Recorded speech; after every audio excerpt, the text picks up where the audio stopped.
Alors, si je prends la version, c'est celle que d'ailleurs je vais lire, de la Nouvelle Français courant, il y a un titre qui a été rajouté au-dessus de ces deux versets, « La vraie sagesse, : connaître Dieu ». Alors je vais vous lire ces deux versets, c'est dans Jérémie 9, les versets 22 et 23. Alors selon les versions, parfois c'est 23 et 24, il y a parfois des petits décalages, ne soyez pas surpris. Voici ce que déclare le Seigneur, que celui qui est sage ne se vante pas d'être sage, que celui qui est fort ne se vante pas d'être fort, que le riche ne se vante pas d'être riche. Si quelqu'un veut se vanter, qu'il se vante plutôt d'être capable de me connaître et de savoir que moi, le Seigneur, j'exerce la bonté, la justice et le droit sur la terre, toutes ces choses qui me plaisent, déclare le Seigneur. Jusqu'ici, la lecture de la parole de Dieu, et avant de réfléchir ensemble à ces deux versets, je vous propose de chanter le cantique « Oh, j'ai besoin de toi ». Qui d'entre vous connaît la série Star Wars? Pas plus que ça? Oh! J'aurais cru quand même la majorité d'entre vous, parce qu'en fait, il faut savoir que chaque épisode de cette série, de cette saga, est parmi les films le plus regardés au monde.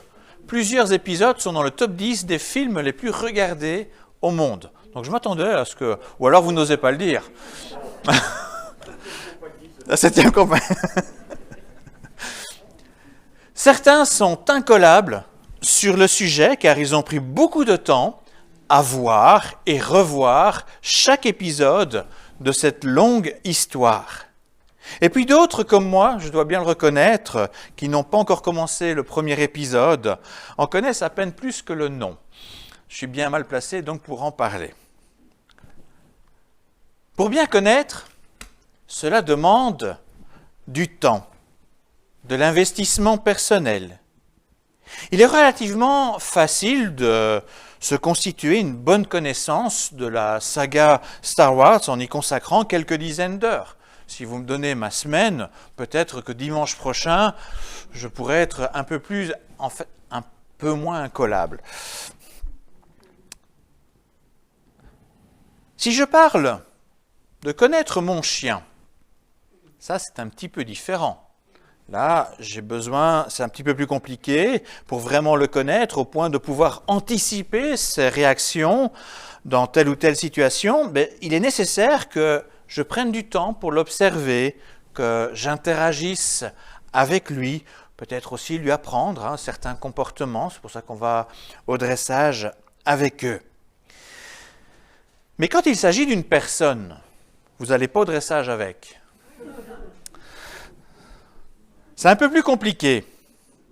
Une personne peut volontairement cacher une partie d'elle-même, cacher ses pensées, ses sentiments.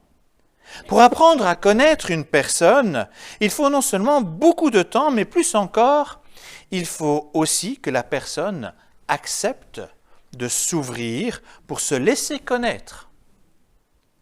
Et c'est d'autant plus vrai si la personne occupe une position plus élevée.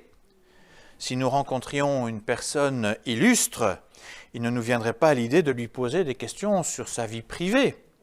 Nous ne pourrions seulement connaître de lui que si lui-même prend l'initiative d'approfondir, de nous parler de lui, d'approfondir la relation avec nous. Alors que dire au sujet de Dieu ? C'est certainement la personne la plus difficile à connaître. Non seulement parce qu'elle est tellement supérieure à nous, mais aussi parce qu'elle est tout autre, elle est infinie. Donc, même si on est à l'image de Dieu, ce n'est jamais qu'une image. Dieu, on a du mal à percevoir. Quand vous parlez avec un vis-à-vis, vous savez quand même qu'il y a des réactions qui peuvent être très similaires aux vôtres et on peut anticiper. Pour Dieu, c'est plus compliqué. Et pourtant, aussi surprenant que cela puisse paraître, il veut nous honorer, Dieu veut nous honorer en nous permettant de le connaître. C'est un privilège qu'il veut nous donner. Nous sommes pour le moment encore dans les Jeux Olympiques. Je crois que ce n'est pas terminé, il y a encore des épreuves qui se passent. Nous serions fiers de connaître, nous serions très fiers et honorés de pouvoir connaître personnellement un des athlètes. On attend d'ailleurs que ton petit-fils s'y mette. On serait fiers de médailles. Encore 3 ans.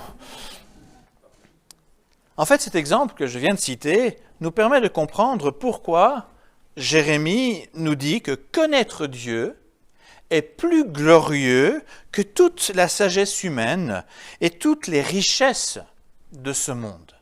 Il y a de la fierté à connaître quelqu'un de si important que lui.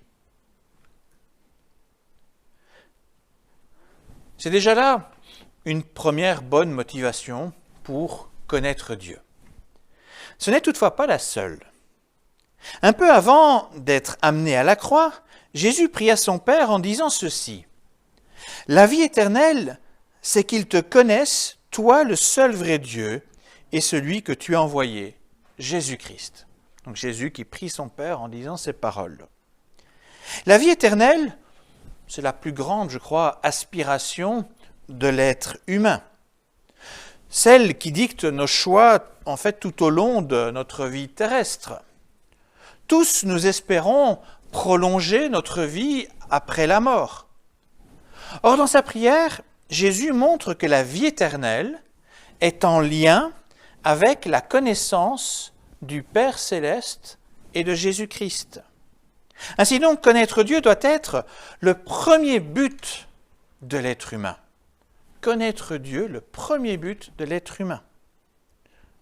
En tant que chrétien, si on nous demande quel est notre but principal dans la vie, notre réponse devrait être connaître Dieu, car en fait, tout le reste en découle.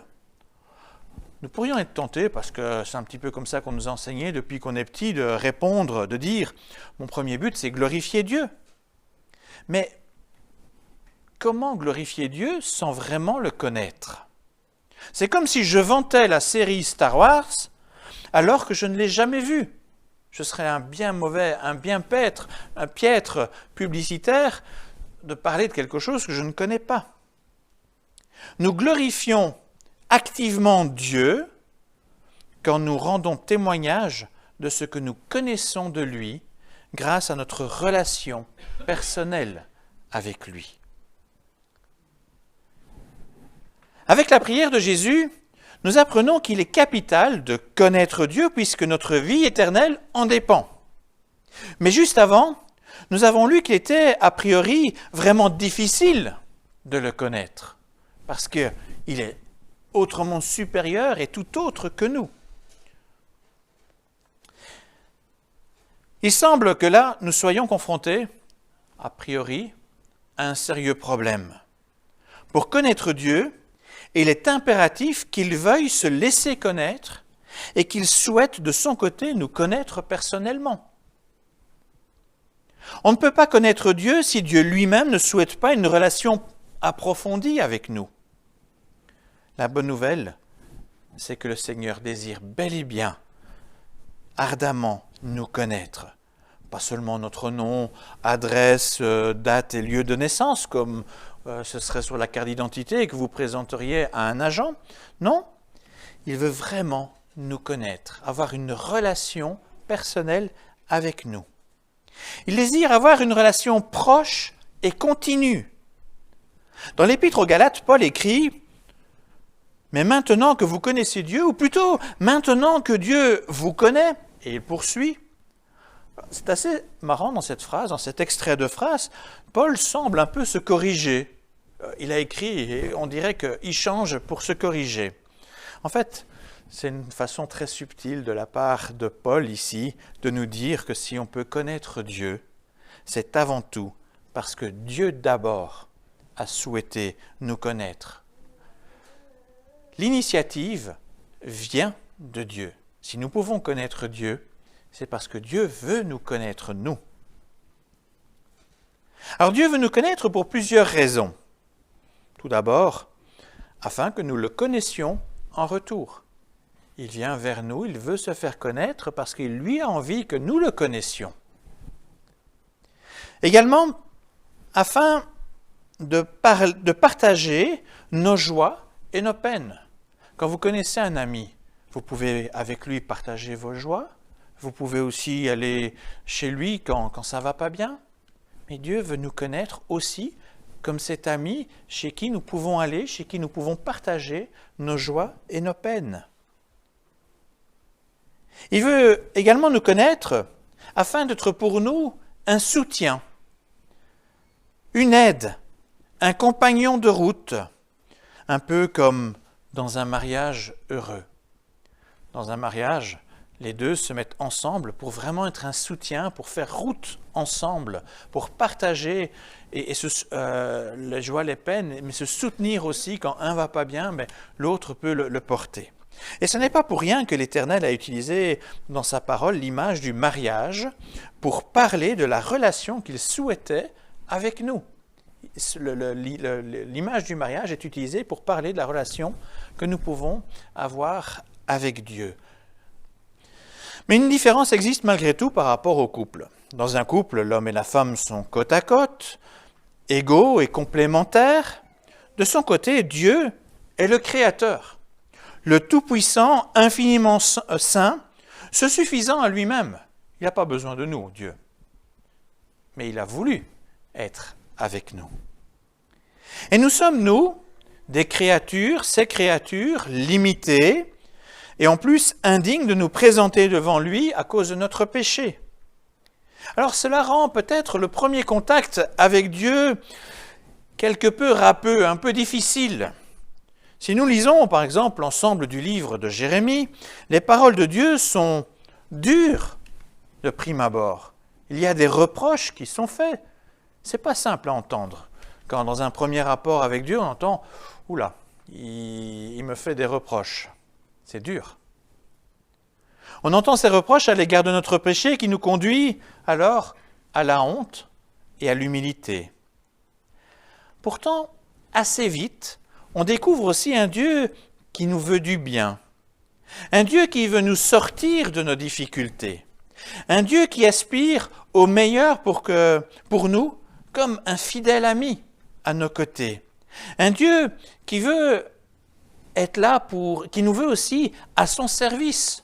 Étonnant pour ce Dieu si grand qu'il veuille nous prendre, nous qui étions si misérables. Il nous veut à son service.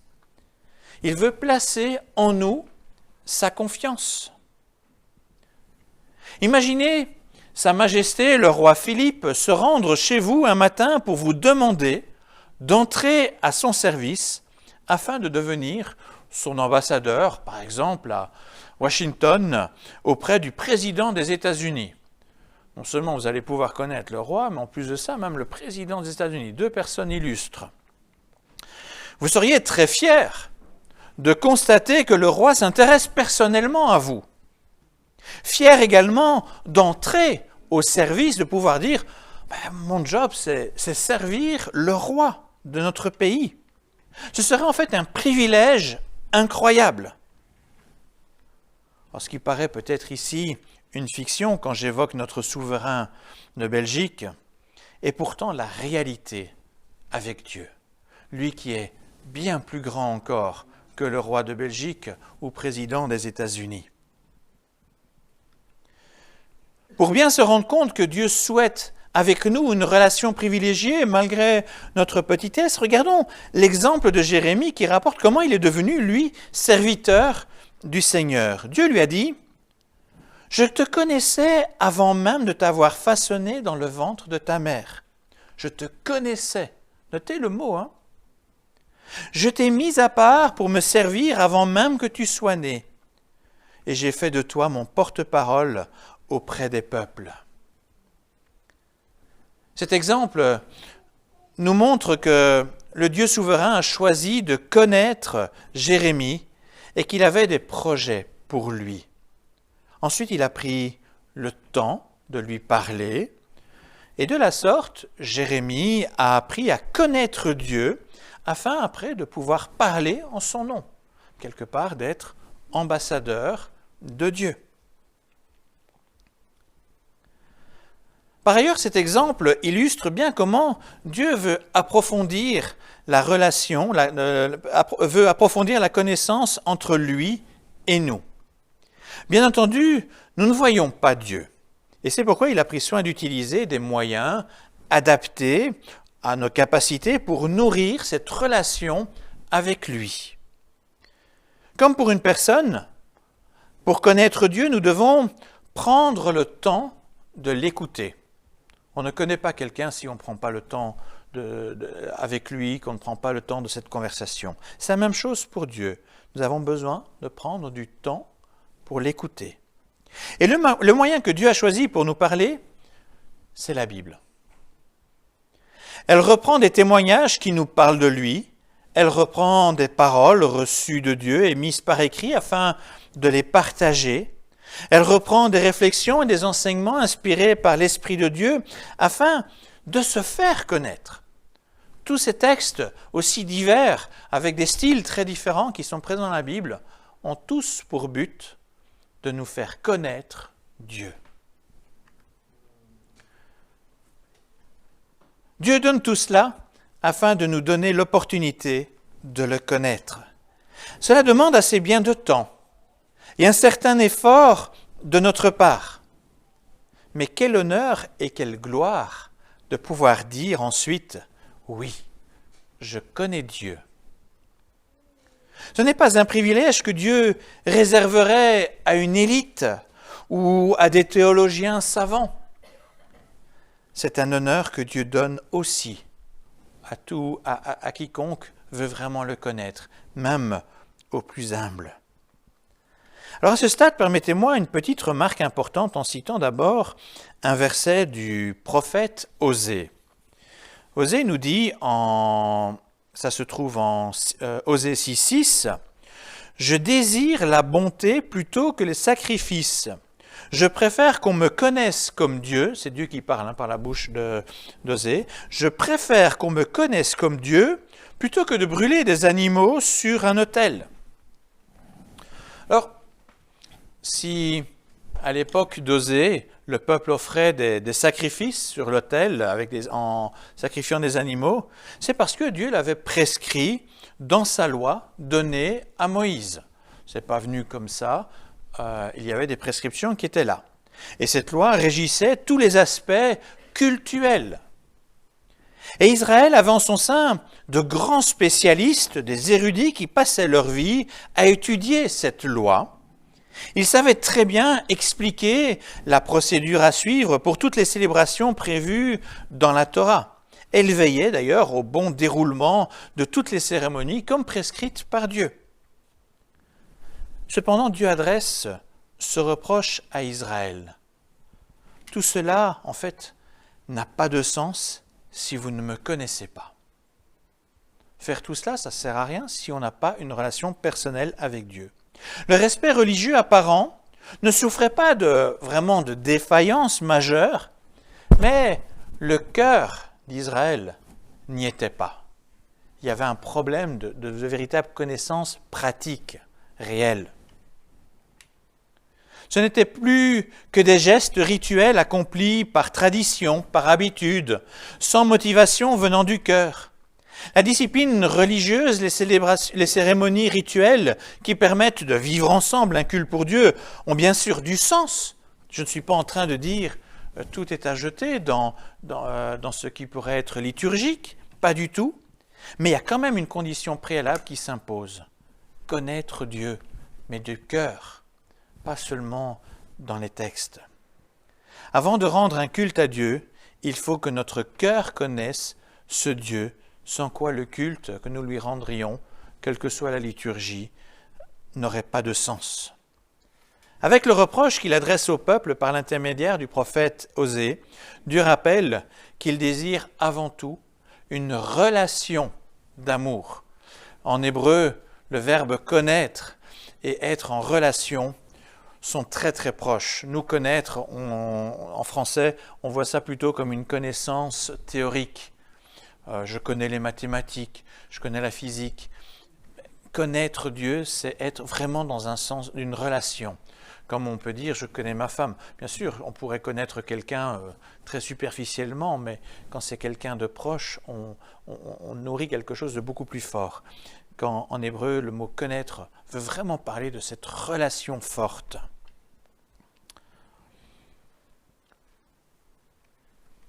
Donc Dieu rappelle qu'il désire avant tout une relation d'amour avec nous, et s'il nous a donné sa parole, c'est avant tout pour se faire connaître personnellement.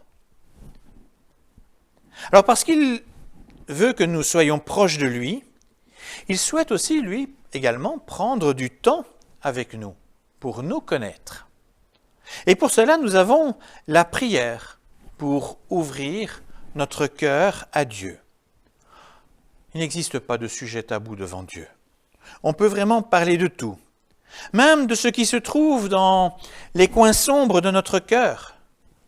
Bien que Dieu connaisse déjà tout de nous, ce qui nous permet d'ailleurs d'éviter les fausses pudeurs avec Dieu, mais Dieu prend quand même plaisir à passer du temps avec nous, à nous écouter, afin de nous donner les réponses dont nous avons besoin.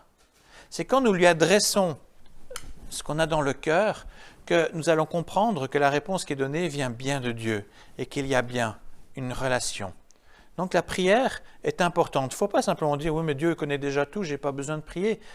Comment voulez-vous savoir si c'est vraiment Dieu qui répond à vos besoins? Demandez-lui, parlez-lui, et vous allez voir comment il interagit personnellement avec vous. Vous allez voir comment cette relation, cette connaissance de Dieu va être nettement plus grande.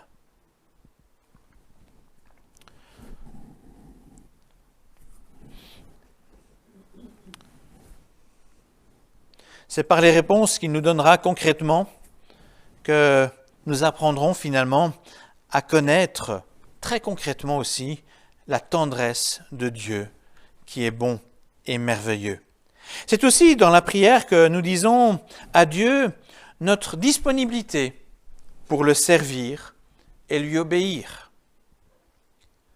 Plus nous connaissons Dieu dans une relation intime, plus nous découvrons la hauteur de son amour, la profondeur de sa patience, la largeur de sa tendresse pour nous, personnellement.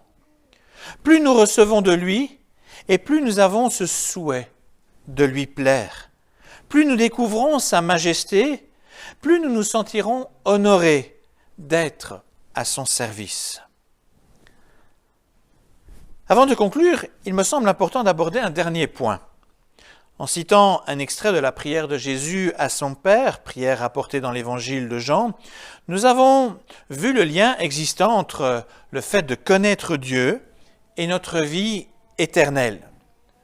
Cependant, Jésus a aussi établi ce lien à son égard. Ce n'est pas seulement vie éternelle et Dieu, c'est vie éternelle Jésus-Christ, Fils de Dieu.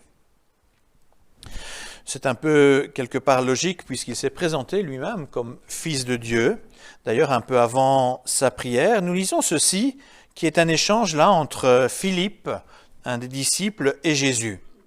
Philippe lui demanda, en parlant à Jésus, « Seigneur, montre-nous le Père, et cela nous suffira. » Il était peut-être un petit peu incrédule, comme nous, qui voudrions voir. On est parfois un peu gêné que Dieu soit aveugle, mais « Seigneur, montre-nous le Père, donne-nous cette grande vision qui va changer tout. » Et Jésus lui répondit, « Il y a si longtemps que je suis avec vous, et tu ne me connais pas encore, Philippe? Celui qui m'a vu a vu le Père. » Alors grâce à cette réponse de Jésus, on apprend que les disciples furent privilégiés de côtoyer aussi intimement le Fils de Dieu qui s'est incarné en homme. Pour se faire connaître, Dieu ne pouvait pas imaginer une façon plus facile pour nous mettre quasi un vis-à-vis en face de nous. Ça, c'était quand même quelque chose de fort. Il s'est littéralement fait l'ami d'un certain nombre de personnes. Les 12 et aussi d'autres, on peut penser Marthe, Marie, Lazare par exemple, Marie de Magdala, qui étaient vraiment des proches, jusqu'à pour Marie de Magdala être au pied de la croix. Et puis, quelle extraordinaire expérience ils ont dû vivre en rencontrant le Christ ressuscité. Ils l'ont vu mort et là ils le voient vivant. Ça a dû vraiment les bouleverser. Ils ont pu utiliser leurs yeux pour le voir. Cette relation particulière avec Jésus a eu un impact d'ailleurs incroyable sur leur vie. Ils ont vraiment appris à le connaître. Et de cette connaissance a jailli une vocation d'apôtres, même au péril de leur vie. Et ils lui furent fidèles jusqu'au bout. On voit dans la vie des apôtres l'incroyable impact qu'a suscité le fait d'avoir connu Jésus-Christ. Ils ont eu une relation vraiment proche, intime, ça a vraiment eu un impact énorme. Alors quel privilège d'avoir aussi bien connu Jésus. Cela donne peut-être envie. Un certain nombre ont pu côtoyer le Christ sur les chemins de Galilée, Samarie et Judée. Ils ont pu voir Jésus de leurs propres yeux. Cependant, c'est quand même petit à petit qu'ils ont pu découvrir qui il était vraiment. Au début, oui, ils étaient impressionnés par le gaillard qui était là, qui parlait quand même de façon assez différente, mais vraiment le connaître dans son identité la plus profonde, il a fallu vraiment le temps pour bien comprendre qu'il le voit vraiment ressuscité. Aujourd'hui, même si Jésus n'est pas ici parmi nous physiquement, il est quand même présent spirituellement. De plus, si Jésus a pris soin de constituer un groupe autour de lui au moment où il est venu sur la terre, c'est afin d'avoir des témoins directs, aptes à transmettre aux générations suivantes tout ce qu'il nous a appris, tout ce qu'ils ont appris à connaître de lui. Nous avons leur témoignage aujourd'hui, tout ce qu'ils ont appris à connaître de Jésus, ils nous le transmettent à travers les évangiles. Et 20 siècles plus tard, nous pouvons encore bien connaître le Christ grâce à ces évangiles. Avec pour nous aussi, d'ailleurs, le privilège, contrairement aux disciples, d'avoir directement une vue d'ensemble, directement une compréhension qui nous permet d'aller au cœur de son identité de fils de Dieu. Ça nous donne finalement une connaissance plus facile. Et cette connaissance du Christ à travers les Écritures permet également chez nous un élan, un engagement aussi beau et aussi intense que celui des apôtres. Alors que retenir en conclusion? Pour commencer, rappelons que le plus merveilleux n'est pas que nous souhaitions connaître Dieu, mais que ce Dieu souverain ait désiré et souhaité nous connaître, nous qui étions si petits. Il désire une relation particulière avec chacun de nous. Nous sommes constamment présents dans ses pensées et au bénéfice de ses bienfaits. Deuxièmement, retenons que l'intensité de notre foi chrétienne est directement dépendante de notre connaissance de Dieu. Il n'est pas rare que des personnes me disent que c'est parce que j'ai la foi que je passe du temps dans l'étude, du temps dans les livres pour l'étude de la parole de Dieu, et c'est parce que j'ai la foi que je suis devenu pasteur. Non, c'est pas juste. C'est plutôt l'inverse.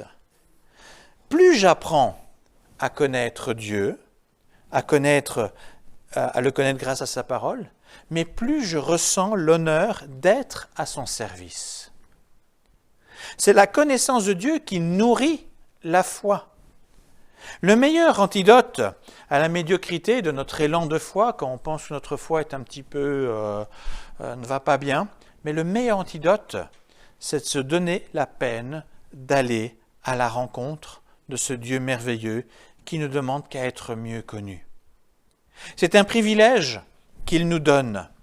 C'est plus glorieux que les richesses du monde, que toutes les sagesses des hommes. Que nous soyons tout jeunes dans la foi, que nous soyons déjà chrétiens aguerris de longue date, nous avons toujours à apprendre de notre Dieu. Alors ne boudons pas notre privilège, ne restons pas dans une relation théorique ou superficielle, mais soyons fiers de connaître toujours davantage notre Seigneur. Amen.